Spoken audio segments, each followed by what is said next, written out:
салом бинандагони азиз, инҷо студияи марказии радиои озодист ва шумо барномаи хабариву таҳлилии ахбори озодиро мустақиман тамошо доред. нахуст таваҷҷӯҳ кунед ба сархати мавзӯъҳои имрӯз 8 апрел. посухҳои нофаҳмо ва тағйирёфтаи гумонбарони ҳамла дар Крокус. русия навори нави бозпурсии зодаҳои тоҷикистонро нашр ва боз ангушт ба самти Украина кард. дари бархе аз зиндонҳои аз маҳбус холимондаи русияро бастанд. ҷанги Украина ки 2 сол боз идома дорад, онҳоро холӣ кардааст. ҳанӯз гуноҳи ин одам исбот нашуда аллакай ба ҷанг мефиристанд. гумонбар ки боздошт шуд тамом метавонад ба ҷанг рафта номнавис шавад.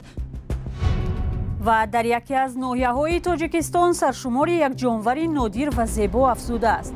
он ҳам оҳуи бухороӣ ки дар вартаи нобудӣ қарор дорад. айни ҳол 6 та оҳу 7 шуд. 7 оҳу.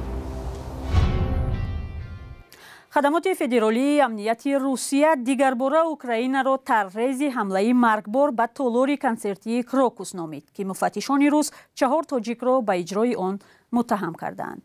телевизиони давлатии русия рӯзи 7 апрел видеои бозпурсии Далерҷон Мирзоев, Фаридони Шамсиддин, Саидакрам Раҷабализода ва Муҳаммад Собир Файзовро нашр кард. онҳо бо забони русӣ ва нофаҳмо ҳарфи ҳамдигарро такрор мекунанд ва мегӯянд ки бояд баъди қатли мардуми бегуноҳ ба Украина мерафтанд. ҳар 4 нафар мегӯянд касе бо номи Сайфулло ваъда додааст ки баъди ҳамла ба Украина раванд ва 1 миллион рубли подош мегиранд. маълум нест видео таҳти кадом шароит сабт шудааст. агарчи гурӯҳи тундрави давлати исломӣ масъулияти ҳамла ба Крокусро ба уҳда гирифтааст, мақомоти Русия талош доранд онро кори дасти Украина нишон бидиҳанд. Киев ҳамагуна даст доштан дар ҳамларо қотиона рад кардааст. зиндонҳои русия аз маҳбусон холӣ шуданд ва мақомот бархе аз онҳоро бастанд. бо оғози ҳамлаи бедалели русия ба Украина дар соли 2022 гурӯҳи зархаридони Вагнер бо ваъдаҳои зиёд ҳазорон маҳбусро аз русия ба ҷанг ҷалб карданд. аз бурдани даҳҳо маҳбуси тоҷик ҳам гузоришҳо шуда буд.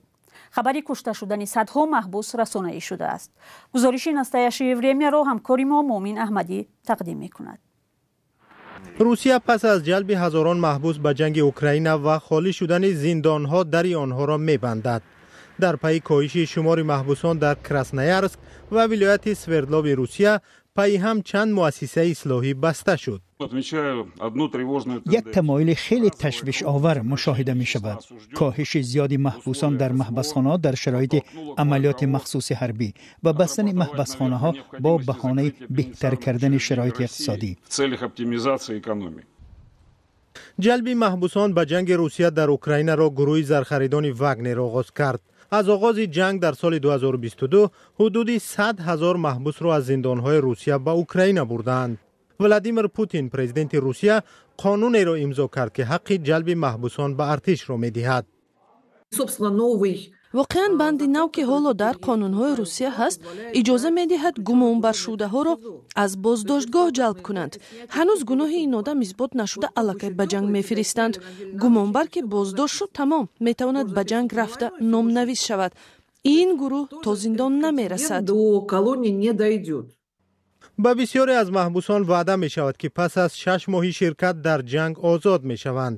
бархе маҳбусони ҷалбшуда ба BBC нақл карданд ки ба онҳо гуфтанд то поёни ҷанг бояд дар сафи артиш бимонанд. ҳамзамон русия дар минтақаҳои ишғолкардааш дар Украина боздоштгоҳҳо месозад. расонаҳо аз оғози сохтмони 25 боздоштгоҳ хабар доданд. то оғози ҷанг гуфта мешуд ки дар зиндонҳои русия ҳудуди 10 000 тоҷикистонӣ маҳбус аст. аз кушта шудани даҳҳо маҳбуси тоҷик дар ҷанги зидди Украина хабар расид. омори расмие дар даст нест ки чӣ теъдоде аз маҳбусони тоҷик ба ҷанг ҷалб шуданд. мақомоти тоҷик тасдиқ карда буданд ки аз як маҳбас дар русия ҳудуди 100 нафар тоҷик ба ҷанг ҷалб шудааст. ахбори озодиро идома медиҳем. додгоҳе дар Вилнюс, пойтахти Литва, рӯзи 7 апрел амр додааст ки паноҳанда ва фаъоли сиёсии тоҷик Сулаймон Давлатовро 2 моҳ ба ҳабс гиранд, аммо сабабашро ошкор накардааст. ҳоло Сулаймон Давлатовро дар боздоштгоҳи муҳоҷирони ғайриқонунӣ нигаҳ медоранд. вакили мудофиаш тасмим дорад ки бар зидди қарори додгоҳ шикоят барад. همکارم میرزانبی خالقزاد این موضوع رو پیگیری کرد و حالا در استودیو با ماست. میرزانبی، اول از جزئیات بازداشتی سلیمان دولتوف میگفتید؟ سلام بینندگان گرامی. سلیمان دولتوف را که در صفحه هاش در شبکه‌های اجتماعی بیشتر نوار و بحث‌های اسلامی گذاشته از حکومت تاجیکستان سخت تنقید می‌کند، روز 5 اپریل همین سال ماموران امنیتی لیتوا دستگیر کردند، در حالی که شرحی رسمی بازداشت دسترس نیست. خودش در یک تماس ویدیویی با شراف‌الدین گدایف، فعال مخالفان، ادعا کرده است که پیشنهاد همکاری را با مقامات امنیتی لیتوا نپذیرفت و پس از آن به طور ناگهانی دستگیر شد. واکنش لیتوا به این ادعا هنوز معلوم نیست. شراف‌الدین گدایف روز 8 اپریل ثبت صحبت سلیمان دولتوف را در اختیار رادیو آزادی گذاشت، ولی در آن دقیق نیست که پیشنهاد همکاری بر سر چی بوده است. دولتوف قضیه را در نوار چنین نقل کرده است: چند ماه پیش یک آدم دعوت کرد و گفت که همراه ما کار میکنی. گفتم کار نمیکنم. پناهنده تاجیک در صحبت خود از نفر مشخص و جای کار دقیق او نام نمیگیرد. وکیل دفاع سلیمان دولتوف چی میگوید میرزانبی؟ تا حال یگان سبب برای بازداشت او را مقامات شرح دادند؟ ببینید، وکیل مدافع و پیوندان سلیمان دولتوف با نظر داشته اینکه او را ناگهانی به حبس گرفته اتهام را ذکر نکردند، سبب اصلی بازداشت او را نمیدانند. شراف‌الدین گدایف گفت که برای رهایی او تلاش دارند و جهت پشتیبانی حقوقی به سازمان‌های بین المللی نیز مراجعت خواهند کرد. آنگونه که می‌دانیم سلیمان دولتوف 40 ساله در گذشته عضو گروه 24 و انجمن نیروهای سازنده تاجیکستان بود که هر دو سازمان مخالف دولت هستند. وی 9 سال باز در ویلنیوس کار و زندگی می‌کند. به گفته شخصان نزدیکش در مرکز لیتوا آشخانه، دکان و نانوایخانه هم دارد. صاحب 3 فرزند است. او را سال 2015 هنگام گذشتن از شهر سنت پترزبورگ روسیه به فنلاندیا دستگیر کردند و سپس رهایش کردند.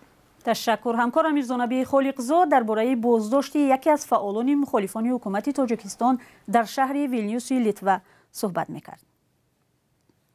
و امروز شبنم خدایداد و فعال سیاسی مقیم لهستان به ما خبر داد که دادگاه این کشور با درخواست پناهندگی برادرش کامران خدایدادوف پاسخی رد داده است.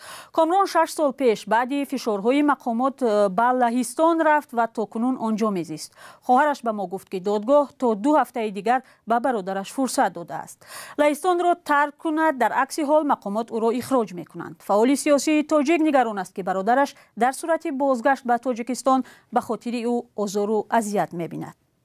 بچه که یاشه میره زندان میشه و حیات بچه که یاشه میسوزانن. ای پشت کارای ما گناهگار مثال ما در سیاست رفتم، دادری ما سیاست مدار نیسته.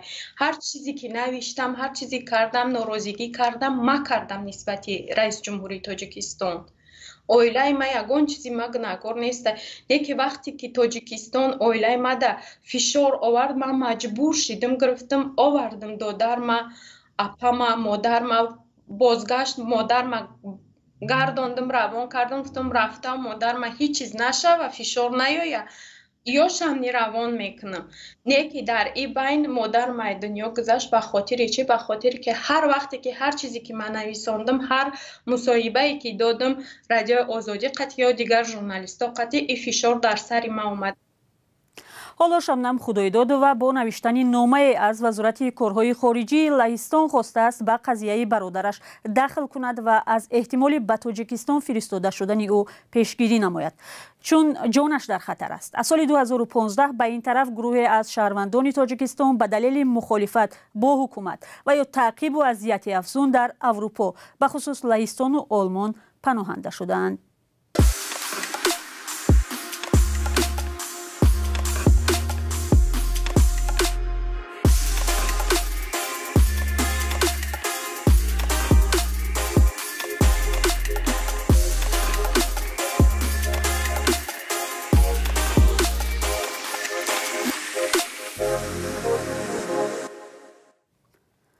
شما اخبار آزادی را تماشا دارید. تا فرارسی عید رمضان 2 روز دیگر ماند. معمولا در پیشروی عید و جشن‌ها ساکنان تاجیکستان از بالاروی نرخ و نوا شکایت می‌کنند. اما تاجران و دهقانان در مرکز ولایت سوغد می‌گویند امسال در عرفه عید محصولات را با نرخ چند درصد پایین‌تر از بازار به فروش برآوردند. برای این اقدام مقامات با آنها در پرداخت چند نوع خراجات سبکی داده است. فرزان محمدی از شهر خوجند گزارش می‌دهد. خیابان مرکزی شهر خوجند روز شنبه سیرآدم بود. کشاورزان و تاجران از گوشه و کنار ولایت سوخت محصولات نیاز اولیه مردم را آورده بودند و ساکنان از آن خریداری می‌کردند. فرق این فروشگاه در آن بود که نظر به بازار از 10 تا 30% ارزانتر محصولات پیشنهاد می‌کردند. تخم گفتم من. تخم چند پول نرخش است؟ تخمم نرخی بازار ارزانتر. کو بازار اند پنجشنبه کچکا کو 4.5 سامان هم خیلی این یارمرکند کو 3 سامان 60 درم 3 سامان 80 درم 3.5 سامان کو سبزی 6 کیلوش ده 7 کیلوش ده نرخ پنجشنبه کو یک 50 درم 60 درم فرق است هم کچکا هم بخی. این اقدام با تشبث مقامات ولایت سوخت و شهر خوجند راه اندازی گردیده است. مقامات شرایط جای فروش فراهم کردند و تاجران و دهقانان میگویند که در ماه رمضان و پیش از عید کار خیر کردن خواستند. اویستالله عبداللهیف دهقان از شهر پنجکن با طی کردن حدود 300 کیلومتر راه با همین نیت به بازار سیب آورده است. اینجا با این مارکت عمده فروخته ممکن اینجا تاگ جایی نیست. اینجا نرخ ارزان‌تر برای مردم برای ماه شب رمضان خیر ثواب ارزان‌تر کار میشه. این ثوابش مورسه. پیازو کاتوشکا سبزی من انی روتپا استرافشان نرخی سبزی 1 سومون پیازم 1 سومون کاتوشکا من 4 بو 370 380 کردیم ارزانی برای عید من برای ثواب ارزانی کردیم. هم لکن هم ثواب گفته 20 درم 30 درم نونش باشد که کار میکنیم رمضان اند مثال بریم مردم ارزان گفته ثواب گیریم گفته که به گفته مسئولان مقامات این اقدام در اکثر شهرهای صنعتی ولایت سوخت و مثل شهرهای بوستان و گلستان هم گذرانیده شده است. مجموعاً خواجگی‌های کشاورزی ولایت بیش از 150 تن محصولات را تنها به فروشگاه یارمرکه شهر خوجند آورده بودند. فرزان محمدی، رادیو آزادی، شهر خوجند.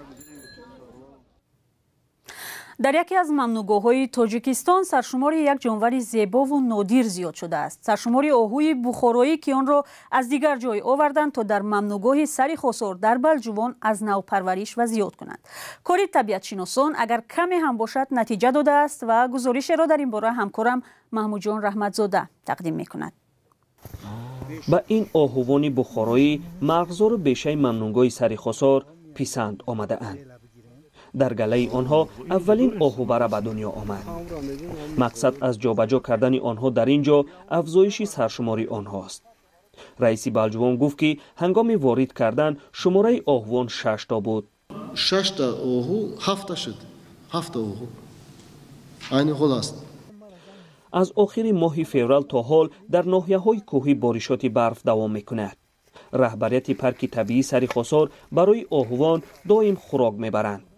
برای پرورش و نگاهبینی آهوان بخارایی منطقه مخصوص تشکیل کرده اند. حالت پرورشگاه در میدان زیاده از 2 هکتار حاضره تشکیل کرده شده است و در آینده نقشه داریم که این را تا 5 هکتار آورده رسانیم در حالت زیاد شدن سرشماری گوزنای بخارایی. آهوان اکنون آهسته آهسته به جنگلبان‌ها رام می‌شوند. رهبری ممنوعگاه میگوید در اول با دیدن آدم به کوه و پشت فرار می‌کردند. حالا با دیدن خوراک خودشان نزدیک می‌شوند. رئیس ناحیه میگوید در ممنوعگاه تمام نمود حیوانات نادر را دیدن امکان دارد. بعد بوزهای کوهی است در اونجا.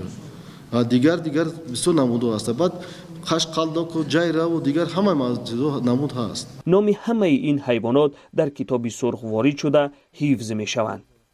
ممنوعگاه سری خسار سال 2003 در مساحت 3850 هکتار تشکیل شده است. محمود جان رحمتزاده، آزادی، ممنوعگاه سری خسار. 15 دقیقه‌ای که در اختیار داشتیم به پایان رسید. سپاس برای همراهی. خبرهای بیشتر را می توانید در وبسایتمان azadi.org دسترس نمایید. همچنین صفحه‌های رادیوی آزادی در فیسبوک و اینستاگرام، تیک تاک و ادنکلاسنیکی در خدمت شماست. خدا نگهدارتان.